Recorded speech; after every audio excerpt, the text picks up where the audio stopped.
था। Previous video में हमने डिस्कस किया था first come first scheduling algorithm. आज हम first come first scheduling algorithm के ड्रॉबैक को डिस्कस करते हैं। The drawback of first come first serve scheduling algorithm is convoy effect which is also known as a starvation. What do you mean by convoy effect? तो convoy effect क्या है? Basically एक process हमारे system में ऐसी है ready state से running state में जिसका बर्स्ट टाइम जो है बहुत ज़्यादा है। यदि बर्स्ट टाइम बहुत ज़्यादा है, क्योंकि हम first come first scheduling algorithm की बात कर रहे हैं, first come first scheduling algorithm मतलब non preemptive scheduling algorithm. Non preemption से मतलब हमने ये समझा था यदि इनपुट आउटपुट की कोई रिक्वायरमेंट नहीं है उस प्रोसेस को, तो वो पूरी प्रोसेस एग्जीक्यूट होगी, मतलब पूरा अपना वर्स्ट टाइम एग्जीक्यूट करेगा, देन उसके बाद में किसी दूसरी प्रोसेस को चांस मिलेगा। सो कॉन्वे इफेक्ट में यदि फॉर एग्जांपल हम एक एग्जांपल से इसको समझें कि सपोज P1 का वर्स्ट टाइम 30 है, तो P1 का worst time 30 it means criteria है हमारे पास अराइवल टाइम। यदि P1 सबसे पहले आया है तो सबसे पहले वो एग्जीक्यूट होगा, तो एग्जीक्यूट होगा 30 नैनोसेकंड के लिए, 30 नैनोसेकंड के लिए एग्जीक्यूट होगा। और उसके बाद में बाई चांस उससे छोटी प्रोसेसेस हैं जिसका वर्स्ट टाइम बहुत कम है, बट उनको स्टिल वेट करना पड़ेगा जब तक P1 आपका एग्जीक्यूट नहीं हो जाता। This is the drawback of first come first serve algorithm, जिसको हमने बोला कॉन्वे इफेक्ट और starvation. Now with the help of this example हम यदि देखें कि क्या डिफरेंस आ रहा है इससे, तो डिफरेंस ऐसे पता चलेगा कि अराइवल टाइम कितना है, किस प्रोसेस का सबसे कम है, P1 का। क्योंकि criteria first come first serve का अराइवल टाइम है। सो P1 का अराइवल 0 पे अराइव हुई और कितना चलेगी P1 30।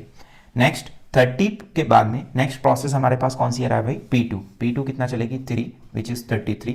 नेक्स्ट P3 जो 1 चलेगी which is 34। Now completion time की बात करें, हम इसके कंप्लीशन टाइम को कैलकुलेट करें।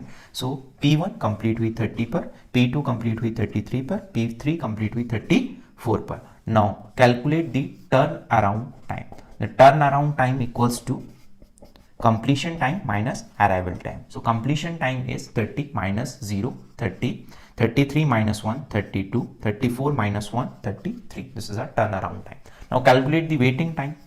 Waiting time equals to turnaround time minus burst time.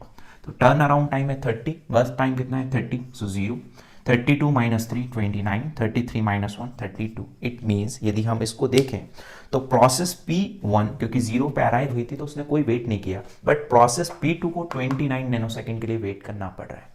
Process P3 को 34, यदि इसका कंप्लीशन टाइम था तो 32 नैनोसेकंड के लिए इसको वेट करना पड़ रहा है। अब यदि ये सिचुएशन को मैं अपोजिट कर दूं, इट मींस वो प्रोसेस को एग्जीक्यूट पहले कर दूं जिसका वर्स्ट टाइम कम है, तो उससे क्या इफेक्ट होगा? देखिए नेक्स्ट एग्जांपल में, इस एग्जांपल में को यदि हम सॉल्व करें तो सबसे पहले अराइव मेरी कौन सी प्रोसेस हुई है? तो सबसे पहले मेरी दो प्रोसेस अराइव हुई है, P2 and P3। Of course P2 को चांस आप पहले दोगे क्योंकि P2 का प्रोसेस आईडी लेस है एज कंपेयर टू P3। सो 0 पर आई P2 कितना चली? 3 नैनोसेकंड के लिए, लेट अस अज्यूम नैनोसेकंड। सो P2 3 नैनोसेकंड के लिए चली, देन उसके बाद में ऑफ कोर्स आपकी P3 पहले अराइव हुई थी as compare to P1 because criteria है अराइवल टाइम। सो P3 आपकी अराइव हुई है कितने? 0 नैनोसेकंड पे। सो पहले P3 चलेगी 1 नैनोसेकंड के लिए क्योंकि इसका बर्स्ट टाइम कितना है? 1। सो 3 + 1 4। नाउ P1 तो 30 + 4 which is 34। Now calculate the completion time. The completion time equals to, यदि P1 का कंप्लीशन टाइम देखें हम तो 34, P2 का कंप्लीशन टाइम देखें हम तो 3, P3 का कंप्लीशन टाइम देखें तो 4। Now turn around time equals to completion time minus arrival time which is 33, 3 minus 0 3, 4 minus 0 4। Now waiting time which is most important. Turn around time minus burst time, 33 minus 3 30, so 3, 3 minus 3 0, 4 minus 3 3। यदि इस example से हम understand करें तो वो process जिसका worst time कम था, यदि हमने उसको पहले एग्जीक्यूट करने का चांस दिया तो बाकी जितनी भी प्रोसेस हैं चाहे वो कितने भी लेट आई हैं उसका वेटिंग टाइम डेफिनेटली कम हो जाएगा। So this is all about FCFS first come first scheduling algorithm, and this is the Conway effect. This is the drawback with FCFS scheduling algorithm. To overcome this drawback we have a next algorithm SJF which is a shortest job first scheduling algorithm. Next video में हम इसको discuss करेंगे। Thank you so much.